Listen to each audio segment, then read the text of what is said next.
Every historian tells the same story. They show you the crumbling columns of Rome, the hyperinflation of the Weimar Republic, or the breadlines of the USSR. They tell you that we are in stage 5 of a 7-stage collapse. They tell you the walls are falling. But what if they're looking at the wrong map? While the world of atoms, our bridges, our borders, and our physical currency is undeniably decaying, a new empire is being born in the world of bits. We aren't just witnessing a collapse. We are witnessing a migration.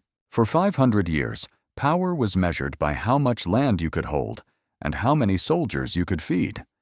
In that world, the US is overextended, deep in debt, and losing its grip.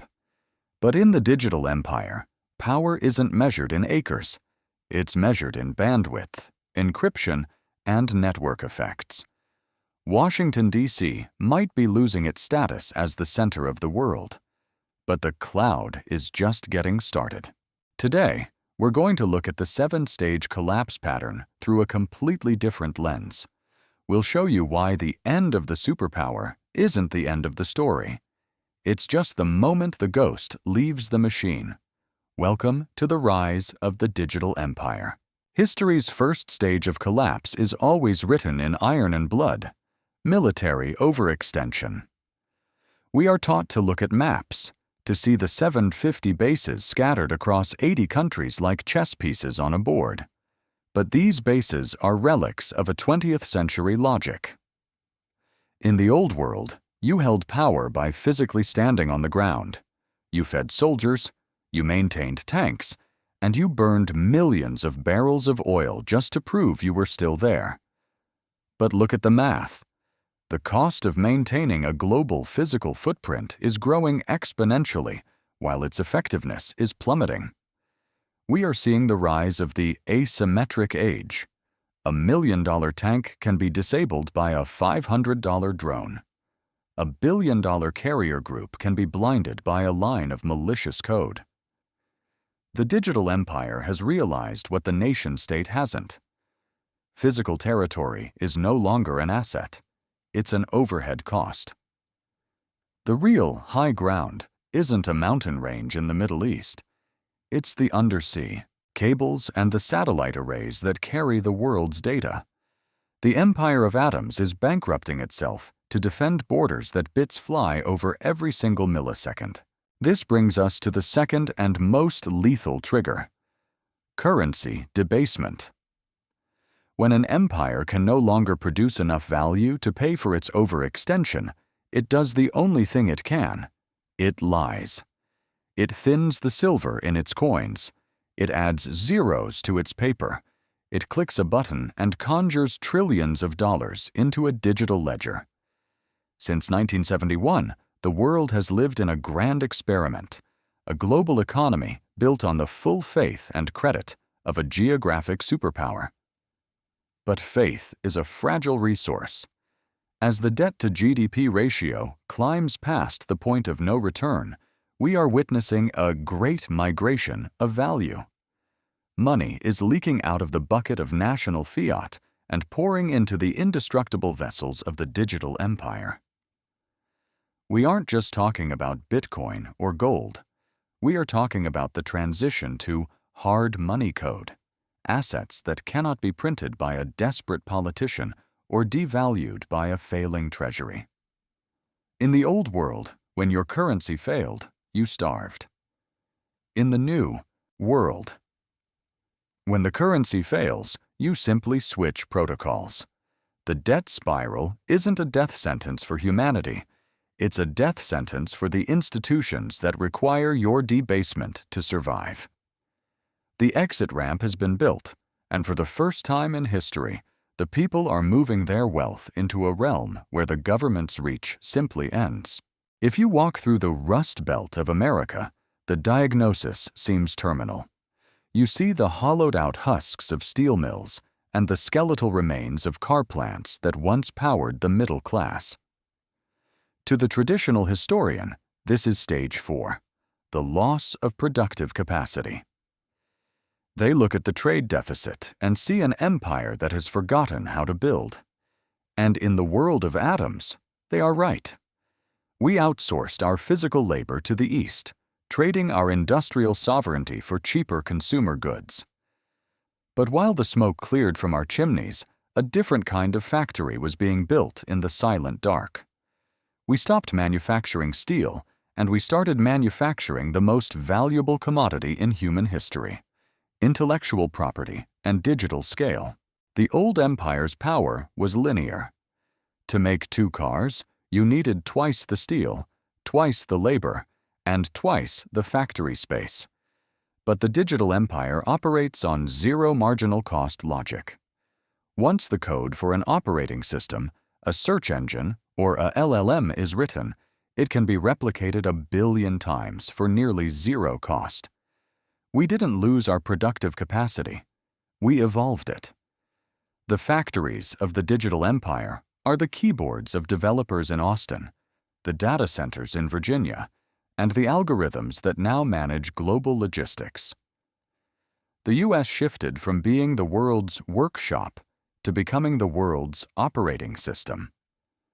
You can survive without a new car, but the modern world cannot function for 5 minutes without the digital rails laid down by this invisible empire.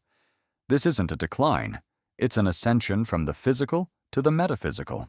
This creates a strange paradox.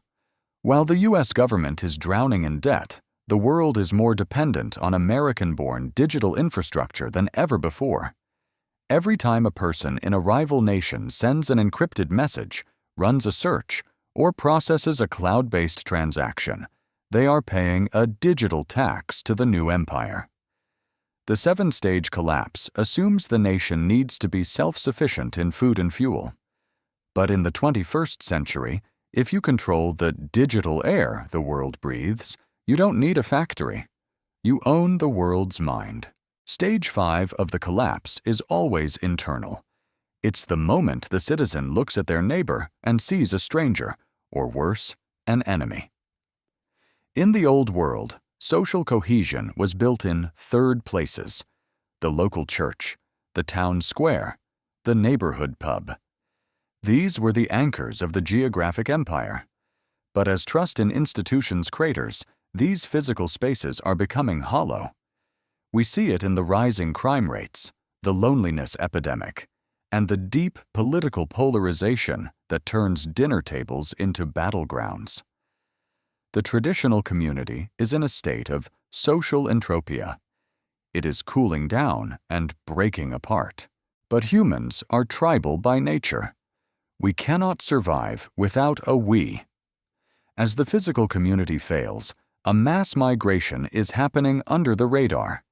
People are withdrawing their emotional and social capital from their physical zip codes and reinvesting it into digital tribes. Whether it's a Discord server, a decentralized autonomous organization, DAO, or a niche subreddit, these aren't just websites anymore. They are the new town squares. In these digital citadels, geography doesn't matter. Your neighbor isn't the person living next door. It's the person who shares your values, your mission, and your digital assets, even if they live 5,000 miles away. The social decay of the nation-state is merely the clearing of the land for the architecture of the network. This shift changes the very nature of Stage 5. In the past, social decay led to anarchy or authoritarianism because people had nowhere else to turn. But today, the sovereign individual has an exit. Through encryption and decentralized networks, we are building parallel systems for education, security, and social status. The nation-state is losing the ability to tell us who we are or who we should trust.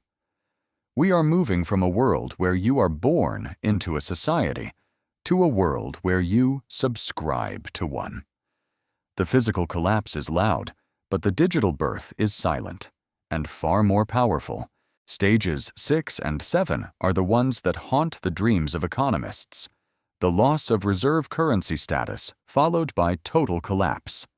We see the headlines every day. BRICS moving away from the dollar, oil priced in yuan, the end of U.S. hegemony. To the historian, this looks like 1944 all over again, the moment the British pound finally surrendered its crown to the dollar. But history rarely repeats. It rhymes. The transition we are seeing today isn't a simple handoff from one nation to another. It's a transition from a centralized reserve to a distributed reserve. The world isn't looking for a new master. It's looking for a system where no single master can flip the switch and turn off your economy. In the old cycle, collapse meant chaos because there was no neutral ground. When Rome fell, the lights went out. But in the digital empire, we are seeing the rise of assets that belong to no one and everyone. Whether it's digital gold or algorithmic stablecoins, the 21st century is building a financial floor that doesn't rely on the health of the U.S. Treasury. The U.S. is at stage 5, yes, but the digital dollar, in the form of stablecoins, already processes more volume than Visa and MasterCard combined. The empire is cannibalizing its own paper to build its digital successor. The collapse isn't a crash into the dirt. It's the moment the software finally outgrows the hardware. So, is the USA collapsing? If you define the USA by its debt, its physical factories, and its 20th century institutions, then the answer is likely yes. We are in the late stages of a very old game. But if you look at where the talent is moving, where the capital is flowing, and where the new rules of society are being written, you'll see something else. You'll see that the 7-stage collapse is actually a 7-stage evolution. The walls are falling so that the network can breathe. The question isn't whether the empire will survive. The question is, will you be a citizen of the old world or a pioneer of the new one? The history books are being rewritten in real time.